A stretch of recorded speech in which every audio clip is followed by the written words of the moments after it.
सबसे पहले मैं आपको अपना परिचय दे दूं, फिर कहानी शुरू करते हैं। मेरा नाम इमरान है और मैं पेशे से एक बस ड्राइवर हूं। शहर शहर, गांव गांव घूमना मेरी रोजमर्रा की दिनचर्या है। मेरी बस आज शहर जाने के लिए तैयार हो रही थी। कठिन यात्रा से पहले मैं उसकी पूरी मरम्मत करवा लेता हूं ताकि रास्ते में कोई दिक्कत ना हो। इसलिए मैं उसे पूरी तरह से ठीक करवाने के बाद ही यात्रा पर निकलता हूं। एक मैकेनिक अभी भी उसकी मरम्मत कर रहा था तो मैं उसकी दुकान पर बैठा बोर हो रहा था। जब भी बोर होता हूं, किसी न किसी किताब के पन्ने पलटने लगता हूं। आज मैं किताब लाना भूल गया तो आसपास के माहौल का जायजा लेने लगा। आज ठंड आम दिनों से कुछ अलग थी। रात होने वाली थी। बादलों ने आसमान को अपने आगोश में ले लिया था। दिन में भी हर तरफ अंधेरा फैला हुआ था। अंधेरे का साम्राज्य था। न कोई रास्ता दिख रहा था और न ही कोई हाथ पहुंच पा रहा था। चांद की आखिरी तारीख थी। ऊपर से अंधेरे की चादर ओढ़े घने काले बादलों ने माहौल को और भी भयावह बना दिया था। आधा दिन बीत चुका था, लगभग रात। आज हवा में नमी पहले से कहीं ज्यादा थी। गीली हवा बारिश का संकेत दे रही थी। अब बरसेगी फिर बरसेगी। बादल थे जो पल पल बढ़ते जा रहे थे। कभी कभी जब वे गरजते तो ऐसा लगता जैसे कई लोग एक विशाल ढोल साथ लेकर चल रहे हों। धरती के कीड़ों की विशिष्ट ध्वनियों ने वातावरण के रहस्य को और भी बढ़ा दिया था। काले बादलों की गड़गड़ाहट, बिजली की चमक, तेज हवा के थपेड़े और कीड़ों की डरावनी आवाजें भी कम भयावह नहीं थीं। अचानक आसमान में बिजली चमकी और एक जोरदार धमाका हुआ, मानो कहीं पास में ही सोने का बम फट गया हो। शायद कहीं बिजली गिरी हो। अचानक बिजली चमकी। रात दिन में बदल गई थी, लेकिन यह केवल एक पल के लिए था। वह चमक एक पल में बुझ गई। अंधेरा फिर से अपनी निरंतरता वापस पा चुका था। तभी मैकेनिक ने ओके का इशारा किया तो मैं भी कुर्सी से उठ खड़ा हुआ। उसे पैसे देकर मैं बैठ गया। मेरी बस एक गांव से शहर की रात की यात्रा पर थी। यात्रियों की संख्या कम थी क्योंकि रात में कम लोग यात्रा करते हैं। बस में केवल 10 लोग थे। बुजुर्ग, एक युवा जोड़ा और कुछ मजदूर शामिल थे। सफर सामान्य रूप से शुरू हुआ। गांव की सुनसान सड़कों पर बस धीरे धीरे चल रही थी। मैं इन रास्तों से अच्छी तरह वाकिफ था क्योंकि यह मेरा रोज का काम है और मेरी बस दिन में 2 बार इन रास्तों से गुजरती है। मैं यह काम सुबह और शाम करता हूं। मैंने यह रास्ता कई बार देखा है। मुझे ये रास्ते बहुत पसंद हैं। लेकिन आज रात माहौल थोड़ा अजीब सा लग रहा था, मानो हवा में भारीपन हो और हर तरफ एक गहरा सन्नाटा छाया हो, मानो आज कुछ बुरा होने वाला हो। मेरी छठी इंद्री ने मुझे सचेत कर दिया था कि आज जरूर कुछ गड़बड़ है। मैंने मन ही मन आयतुल कुर्सी भी पढ़नी शुरू कर दी थी। मेरा दिल बार बार कह रहा था कि आज सफर नहीं करना चाहिए। मेरा मन कह रहा था कि अगर मैं सफर नहीं करूंगा तो मुझे बहुत तकलीफ होगी। मेरे बच्चे भूखे रह जाएंगे। मैं अपने बच्चों की देखभाल नहीं कर पाऊंगा। मैं सफर पर निकलने के लिए तैयार था। लगभग आधी रात का समय रहा होगा जब बस एक घने जंगल में पहुंची। इस रास्ते पर लोग कम ही आते जाते थे। अचानक एक यात्री चिल्लाया, ड्राइवर, बस रोको। मैंने बस के ब्रेक लगाए और देखा कि सड़क के किनारे एक खूबसूरत लड़की खड़ी बस रोकने के लिए हाथ हिला रही थी। उसने एक साधारण सफेद पोशाक पहनी हुई थी और उसके बाल कमर तक लंबे थे। मैंने बस की खिड़की से उस लड़की को देखा था। मैंने बस उसे एक नजर देखा था और जैसे ही मैंने उससे नजरें हटाना चाहा, अगले ही पल मुझे लगा जैसे लड़की के पैर उल्टे हो गए हों। वह मुझसे थोड़ी दूर खड़ी थी। मैंने उसे ध्यान से देखा। तब तक वह बस में चढ़ चुकी थी, इसलिए मुझे भी लगा कि मैं मानसिक रूप से परेशान हूं और मैंने सिर हिलाकर आगे की खिड़की से पीछे देखा। वह बस में चढ़ी और चुपचाप सबसे पीछे वाली सीट पर जाकर बैठ गई। किसी ने उससे कोई सवाल नहीं किया, लेकिन सब उसे अजीब नजरों से देख रहे थे। मेरे हिसाब से लड़की का चेहरा बेहद ठंडा और भावहीन था। उसकी आंखें सूजी हुई थीं, मानो वह रो रही हो। उसके सिर पर न दुपट्टा था, न शॉल, और मौसम के हिसाब से उसके कपड़े भी हल्के थे। क्या यह लड़की है या पत्थर? उसने शॉल या किसी तरह के कपड़े नहीं पहने हैं। पता नहीं उसे ठंड क्यों नहीं लग रही। मैंने मन ही मन सोचा और गाड़ी आगे बढ़ा दी। बस जंगल से होते हुए अपनी यात्रा पर निकल पड़ी। लेकिन कुछ ही मिनटों बाद बस में एक अजीबोगरीब घटना घटी। लड़की के पास बैठा एक बुजुर्ग अचानक चिल्लाने लगा। वह चिल्ला रहा था, यह कौन है? यह इंसान नहीं है। मैंने तुरंत बस रोक दी और सबने मुड़कर देखा तो लड़की गायब हो गई थी। यात्रियों में डर और आशंका फैल गई। कोई कुछ कह रहा था, कोई कुछ। एक पल के लिए उसके पैर मेरी नजरों में थे। मुझे उस समय एहसास हुआ कि वह इंसान नहीं, बल्कि कोई अलौकिक प्राणी थी। जिस तरह वह खड़ी थी, वह कहीं से भी इंसान नहीं लग रही थी। जब मैंने खुद एक बार फिर पीछे मुड़कर देखा तो लड़की सचमुच वहां नहीं थी। सभी ने तय किया कि बस को तुरंत शहर ले जाना चाहिए। लेकिन जैसे ही मैंने बस फिर से स्टार्ट की, अजीबोगरीब चीजें होने लगी। बस के इंजन से अजीबोगरीब आवाजें आने लगीं और खिड़कियां अपने आप खुलने और बंद होने लगीं। यात्री चीखने चिल्लाने लगे और मुझे समझ नहीं आ रहा था कि क्या करूं। अचानक बस जंगल के बीचों बीच एक जगह रुक गई। मैं नीचे उतरा और इंजन चेक किया तो देखा कि इंजन के आसपास हाथों के निशान थे, मानो कोई उस पर दबाव डाल रहा हो। यह नजारा देखकर मेरा दिल कांप उठा। मैं तो आयतुल कुर्सी पढ़ना भी भूल गया था। मेरा दिल ऐसे धड़क रहा था मानो मेरी पसलियां टूट गई हों और फटने ही वाली हूं। मेरे हाथ पैर ठंडे पड़ गए थे। मैं काम भी करने लगा था। मैं जल्दी से बस में वापस गया और गाड़ी स्टार्ट करने की कोशिश की, लेकिन नाकाम रहा। इसी बीच एक मजदूर बोला, हमें कुरान पढ़ना चाहिए। जैसे ही यात्रियों ने सूरह फातिहा पढ़ना शुरू किया, बस के अंदर एक जोरदार चीख गूंजी और वही लड़की आगे आकर खड़ी हो गई।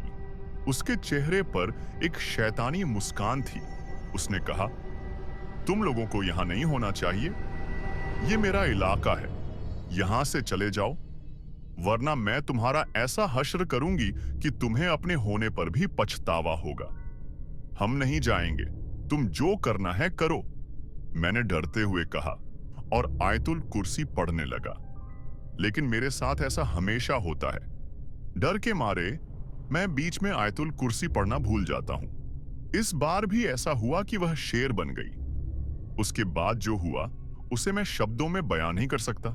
उस लड़की ने एक एक करके सबको डरा दिया। आखिरकार बस किसी तरह चल पड़ी और सभी यात्री प्रार्थना करते हुए उस जंगल से बाहर निकलने में कामयाब रहे। जब बस शहर पहुंची तो मैंने देखा कि उसकी पिछली सीट खून से सनी हुई थी और उस लड़की के नाखूनों के निशान हर जगह थे। निष्कर्ष, हकीकत या भ्रम, मैं आज भी उस रात को नहीं भूल सकता।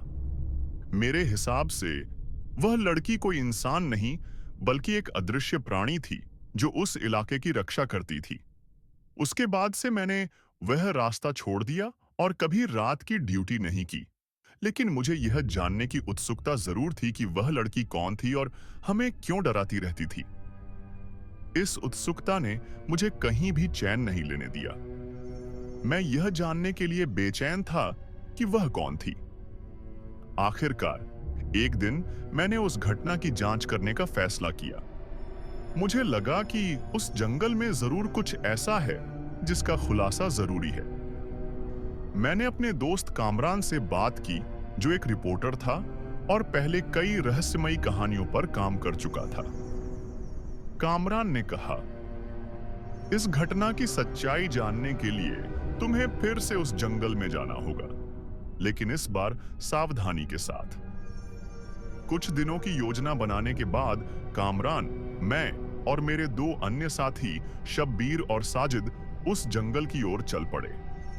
वे एक अलग गाड़ी में जा रहे थे, क्योंकि मैंने कसम खाई थी कि मैं उस बस को फिर कभी नहीं छूऊंगा। रात का समय था और वही सुनसान सड़क जिस पर मैंने कुछ दिन पहले वह भयानक रात बिताई थी। जैसे जैसे हम जंगल के पास पहुंचे, माहौल फिर से बदलने लगा। हवा तेज हो गई और अजीब अजीब आवाजें चारों ओर गूंजने लगीं और सड़क के दोनों ओर खड़े पेड़ अजीब अजीब आवाजें करने लगे, मानो किसी ने उन्हें हिला दिया हो। कामरान के पास एक पुराना नक्शा था जिसमें उस जंगल के अंदर एक दरगाह का जिक्र था। कहा जाता था कि यह दरगाह एक औरत की थी जिसकी सदियों पहले उसके परिवार ने बेरहमी से हत्या कर दी थी। कामरान ने कहा, मैंने यह कहानी गांव के बुजुर्गों से सुनी है। वे कहते हैं कि यह औरत अब एक आत्मा बन गई है जो उस जगह की रक्षा करती है। उन्होंने जंगल के किनारे गाड़ी रोकी और मजार की ओर चल पड़े। लगभग 20 मिनट की यात्रा के बाद वे मजार पहुंच गए। वह जगह जीर्ण शीर्ण थी, मानो दशकों से किसी ने उसकी देखभाल न की हो। मजार के पास पहुंचते ही मुझे हवा में वही भारीपन महसूस हुआ जो उस रात बस में महसूस हुआ था। जैसे ही हम मजार के पास पहुंचे, हमारे कानों में एक अजीब सी आवाज गूंजी। यह एक औरत के हंसने की आवाज थी जो बहुत डरावनी थी। शब्बीर ने तुरंत पवित्र कुरान की एक आयत पढ़नी शुरू की, लेकिन आवाज तेज होती गई। अचानक मजार के अंदर से एक साया निकलकर उनके सामने आ खड़ा हुआ। यह वही लड़की थी जिसे मैंने बस में देखा था, लेकिन इस बार उसकी हालत और भी भयावह थी। उसकी आंखों से खून बह रहा था और उसके हाथ लंबे और नुकीले हो गए थे। उसने कहा, यहां से चले जाओ, ये मेरा घर है। यहां आने की तुम्हारी हिम्मत कैसे हुई? सबके दिल डर से कांप रहे थे। साजिद ने भागने की कोशिश की, लेकिन जैसे ही वह दरगाह के दरवाजे से बाहर निकला, मानो उसके पैरों तले जमीन खिसक गई। वह चिल्लाया, मुझे बचाओ, लेकिन कोई उसे बचा नहीं सका। वह जमीन में धंस गया और उसका वजूद मिट गया। कामरान ने कहा, हमें उससे माफी मांगनी चाहिए, शायद वह हमें माफ कर दे। मैंने कांपती आवाज में कहा, हमें माफी चाहिए, हम तो सिर्फ सच्चाई जानने आए थे। लड़की एक पल चुप रही और बोली, यहां से चली जाओ और कभी वापस मत आना। अगर तुम मुझे फिर से देखोगे तो यहां कोई नहीं बचेगा। हम सब अपनी गाड़ी की तरफ भागे। मुझे लगा जैसे वह लड़की हमारा पीछा कर रही है। उस रात शहर पहुंचने तक मुझे बार बार उसकी परछाई अपने पीछे महसूस हुई। अगले दिन कामरान गांव के एक बुजुर्ग से मिला, जिन्होंने कहा, तुम लोग बहुत खुशकिस्मत हो कि जिंदा वापस आ गए। यह जगह सदियों से डरावनी कहानियों का केंद्र रही है। जो भी यहां आया या तो कभी वापस नहीं आया या पागल हो गया। निष्कर्ष, सच या डर। उसके बाद मैंने अपनी ड्राइविंग की नौकरी छोड़ दी और उस इलाके से हमेशा के लिए दूर चला गया। लेकिन मेरा दोस्त शब्बीर आज भी उसे सपनों में देखता है और कहता है, तुम्हें वापस आना ही होगा। उस घटना के बाद मैंने अपनी नौकरी छोड़ दी, लेकिन उस घटना ने मेरी जिंदगी हमेशा के लिए बदल दी। कामरान, जो एक पत्रकार था, ने उस दरगाह और उस इलाके पर और शोध करना शुरू किया। उसने गांव के बुजुर्गों से बात की और पुराने दस्तावेज खंगाले। उसकी खोजबीन से पता चला कि वह जगह सिर्फ एक दरगाह नहीं थी, बल्कि सदियों पहले वहां एक हत्या हुई थी। कहा जाता है कि एक जमींदार ने अपनी जवान बेटी को मार डाला था जब उसने अपनी पसंद के आदमी से शादी करने से इनकार कर दिया था। हत्या के बाद गांव वालों ने लड़की की कब्र पर एक दरगाह बनवा दी, लेकिन जमींदार ने मरने से पहले श्राप दिया था कि यह जगह हमेशा खून का बदला लेगी। कामरान ने मुझे उस जगह वापस जाने के लिए मना लिया। उसने कहा, हमें सच्चाई तक पहुंचना होगा, वरना ये सभी लोग डर में जिएंगे। इस बार वे अकेले नहीं थे। उनके साथ एक आध्यात्मिक विद्वान मौलवी साहब भी थे, जिन्होंने उनसे कहा, अगर यह सचमुच किसी ऐसे व्यक्ति की आत्मा है जिसे गलत तरीके से मारा गया है, तो हमें प्रार्थना और क्षमा के माध्यम से उसे शांत करना चाहिए। लेकिन अगर यह कोई और प्राणी है, तो हमें उसका सामना करने के लिए तैयार रहना चाहिए। वे रात में फिर जंगल की ओर चल पड़े। रास्ते में मौलवी साहब किसी भी बुरी चीज को दूर भगाने के लिए लगातार कुरान पढ़ते रहे। जंगल पहुंचकर उन्होंने दरगाह के पास एक तंबू लगाया और वहीं रात बिताने का फैसला किया।